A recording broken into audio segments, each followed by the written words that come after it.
Vous êtes suspect de Line TV et vous avez raison. Mesdames et messieurs, bonsoir et bienvenue dans ce journal. Dans les titres de l'actualité annoncés depuis plusieurs jours, la deuxième session ordinaire de l'Assemblée nationale pour le compte de l'année 2025 s'est ouverte ce vendredi à Porto-Novo. Fait marquant de cette rentrée parlementaire, le député Michel Sodjinou, accompagné de plusieurs de ses collègues, a officialisé sa démission du groupe parlementaire Les Démocrates. L'ancien secrétaire du Conseil pontifical pour la culture, Monseigneur Barthélemy Adoukonou, est décédé. Toute sa vie a été dédiée au service de Dieu, de l'Église et de la culture, laissant un héritage précieux. Le père Nathanaël Souédé lui rend un hommage. Et puis, hors du Bénin, le principal parti de l'opposition tanzanien, le Chadema, a affirmé ce vendredi qu'environ 700 personnes ont été tuées lors des récentes manifestations contre le pouvoir en Tanzanie.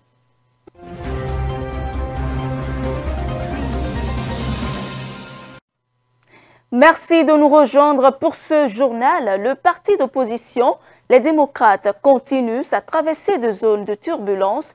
Le député Michel Sodjinou, élu dans la 19e circonscription électorale, a officiellement annoncé sa démission du groupe parlementaire du parti à l'Assemblée nationale. L'annonce a été faite ce vendredi à l'hémicycle, à l'ouverture de la deuxième session ordinaire. Et il n'est pas le seul à claquer la porte du groupe parlementaire LD.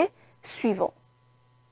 Démission du groupe parlementaire Les Démocrates. Monsieur le Président, par la présente et pour des raisons de conviction politique, je vous fais part de ma décision de démissionner du groupe parlementaire LD à compter de ce jour, mercredi 29 octobre 2025. Je me constitue en un député non inscrit. Je vous prie de recevoir, Monsieur le Président de l'Assemblée nationale, mes salutations distinguées. Assigné, Honorable Michel François Olutoye Sodjinou. La correspondance. À Monsieur le Président de l'Assemblée nationale Porto-Novo, démission du groupe parlementaire Les Démocrates. Monsieur le Président, par la présente, j'ai l'honneur de vous informer de ma décision de me retirer du groupe parlementaire Les Démocrates, dont j'étais membre et vice-président depuis le début de cette législature. Cette décision, motivée par des raisons personnelles, est prise après une réflexion bien mûrie. En conséquence, je vous saurai gré de bien vouloir me considérer désormais comme un député non inscrit, conformément aux dispositions du règlement intérieur de l'Assemblée nationale. Je vous prie d'agréer, Monsieur le Président, l'expression de ma très haute considération assignée, Honorable Godonou T.S. Joël. Signification de correspondance portant notification de démission. Bon. Honorable Adjovi Chantal, député à l'Assemblée nationale, membre du groupe parlementaire Les Démocrates, à Monsieur le Président de l'Assemblée nationale, Porto-Novo. Objet, démission du groupe parlementaire Les Démocrates. Monsieur le Président, j'ai l'honneur de vous notifier par la présente ma démission du groupe parlementaire Les Démocrates. Je souhaite en conséquence être désormais enregistré et considéré comme député non inscrit conformément aux dispositions du règlement intérieur de l'Assemblée nationale.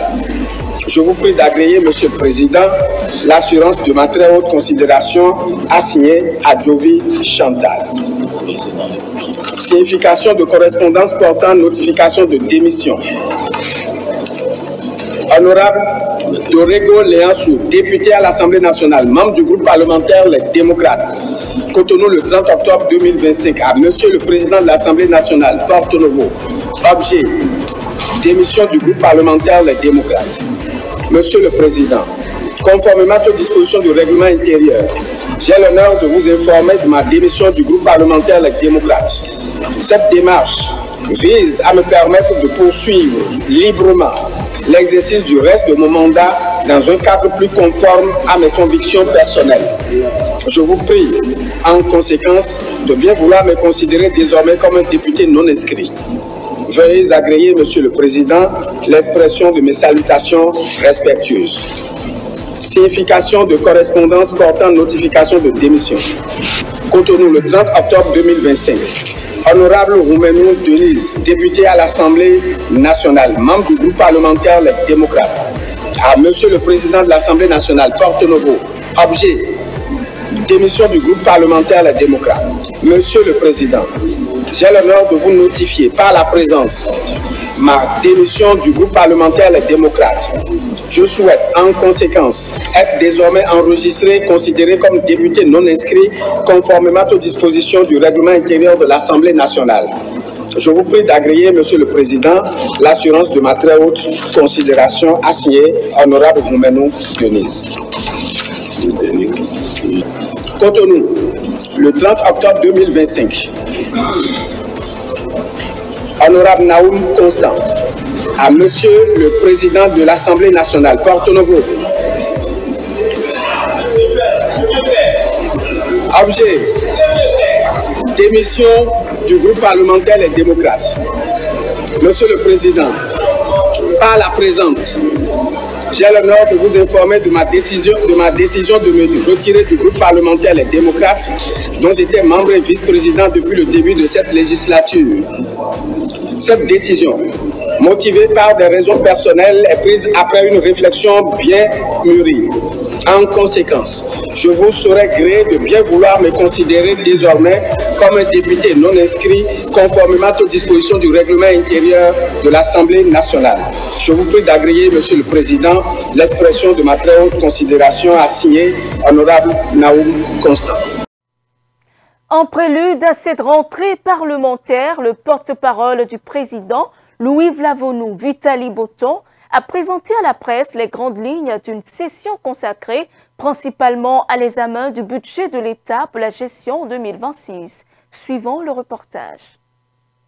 Après plusieurs mois de pause, les députés de la 9e législature reprennent leurs travaux. La session budgétaire qui s'ouvre ce vendredi 31 octobre 2025 sera la dernière de cette législature. Les parlementaires vont se pencher sur différents projets et propositions de loi et des ratifications d'accords et de conventions. À l'occasion d'une conférence de presse, le porte-parole du président de l'Assemblée nationale, Vitali Botton, a dévoilé les projets et propositions de loi programmée pour la nouvelle session. La présentation du rapport d'activité du président de l'Assemblée nationale couvrant la période du 1er avril au 30 septembre 2025. Le projet de loi des finances pour la gestion 2026. Le projet de loi portant code de la route en République du Bénin. Le projet de loi sur l'environnement en République du Bénin. La proposition de loi portant modification de la loi fixant les conditions et la procédure de mise en œuvre et de résolution du contrat de travail en République du Bénin. La proposition de loi modificative de la loi numéro 2017-20 portant code du numérique. Le projet de loi portant modification de la loi 2024-26 du 17 juillet 2024 relative au Conseil économique et social. La proposition de loi modifiant et complétant la loi numéro 90-019 du 27 juillet 1990 fixant les fêtes légales en République du Bénin. Le projet de loi portant statut du barreau de la République du Bénin. Le projet de loi portant modification de l'article 94 de la loi numéro 2024-8 du 26 juillet 2024 portant création des ordres nationaux, la demande de seconde lecture. De la loi numéro 2025-1 portant organisation de l'exercice en clientèle privée des professions médicales et paramédicales de santé publique. Le bilan d'activité et situation financière exercice 2022 de la Caisse des dépôts et consignations du Bénin. Cette session s'annonce donc stratégique et dense entre examen budgétaire, ratification internationale et réformes sectorielles. Elle pourrait constituer un chantier de clôture symbolique pour la 9e législature à la veille d'une nouvelle phase politique. Je vous l'annonce en titre, l'Église catholique du Bénin pleure la disparition de Monseigneur Barthélemy Adoukonou. Ancien secrétaire du Conseil pontifical pour la culture, il est décédé dans la nuit du dimanche 26 au lundi 27 octobre. Théologien de renom et fervent promoteur du dialogue interreligieux, il laisse derrière lui un important héritage spirituel et intellectuel. Le père Nathanaël Souédé lui rend un hommage que nous vous proposons d'écouter. Adoukonou a été grand par son ouverture à l'Afrique et bien sûr à l'Église universelle. C'est un penseur qui s'est ouvert fortement à la sous-région africaine, à l'Afrique entière, mais aux dimensions de l'Église universelle du monde. C'est dans cette dynamique-là que nous avons été heureux, honorés de le voir élu évêque, et le pape Benoît XVI, qui l'a nommé évêque, lui a confié le secrétariat du Conseil pontifical pour la culture. Et le conseil, le lieu de réflexion au niveau de l'Église universelle, qui pense la culture. Comment est-ce que nous pouvons, dans chaque église et dans le monde, prendre en compte la culture pour annoncer l'évangile? Alors, ce conseil, Adoukonou, Monsieur Adoukonou a été choisi pour y assurer le secrétariat. Pour nous dire que son approche de la culture, sa vision sur le plan culturel a eu un grand impact au niveau de l'Afrique. Et au-delà de l'Afrique, c'est un honneur pour nous que dans le monde et dans l'Église universelle à Rome, il a su montrer, collaborer, déployer une pensée philosophique dense, une pensée théologique à la mesure de la grandeur du nom de Dieu. Pour ce qui peut faire comme être humain, c'est un honneur de savoir que Adoukonou a à ce niveau, au niveau du Conseil pontifical pour la culture, que Adoukonou a promu la pensée culturelle de l'Afrique et a pu enrichir l'Église universelle en accueillant celle des autres pour éviter toutes les églises à établir un rapport harmonieux, organique, dynamique entre leur culture et l'évangile. Et enfin, nous devons que pour tout ce qui concerne l'Afrique, Adoukonou a essayé, comme évêque, comme prêtre déjà, de chercher à appliquer ses recherches en termes de spiritualité, c'est-à-dire la manière, le style de vie, de communier avec Dieu, le style de comportement qui prend en compte notre foi, nos convictions et les valeurs que nous aurons de notre tradition et de Dieu, nous pouvons plus de spiritualité en termes de l'incarnation, c'est-à-dire communier avec Dieu comme un être culturel et prendre en compte ce qui est sur notre culture pour communier avec Dieu, mais savoir que ce Dieu, c'est un Dieu qui s'incarne dans l'histoire. Et vouloir incarner notre spiritualité dans ce qui nous permet de nous exprimer pleinement en Dieu et dans nos rapports avec le monde, notre culture. Et la culture alors devient un lieu que le Christ ou le divin en nous vient pour rayonner de sa gloire, de sa puissance. Donc la culture devient un lieu de rayonnement du divin qui alors transforme l'homme et lui donne de s'enrichir, de se laisser sanctifier. Et dans cette dynamique, notons qu'Adoukonou a montré que notre spiritualité doit nous amener alors dans le concret à pouvoir vivre en prenant en compte notre culture.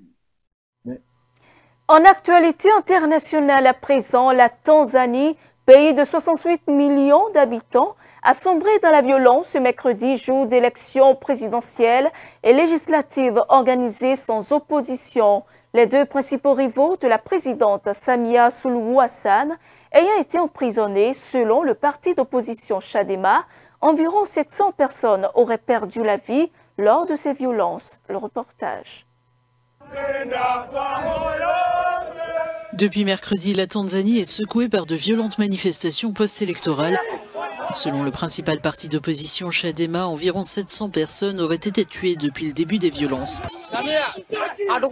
Le scrutin présidentiel et législatif qui s'est tenu ce mercredi s'est déroulé sans opposition réelle. Les deux principaux candidats adverses de la chef de l'État, Samia Suluhu Hassan, ont été emprisonnés ou disqualifiés. À Dar es Salaam et d'autres villes, des centaines de manifestants ont affronté la police, provoquant des incendies et destructions tandis que l'armée a été déployée et l'Internet largement coupé. À Zanzibar, le président sortant Hussein Mwinyi a été déclaré vainqueur avec 78,8% des voix, mais l'opposition locale dénonce une fraude massive et exige un nouveau scrutin. Le Haut-Commissariat de l'ONU aux droits de l'homme appelle à ne pas recourir à une force disproportionnée, tandis qu'Amnesty International dénonce des disparitions forcées et des exécutions extrajudiciaires. En Afrique du Sud, la justice réécrit l'histoire.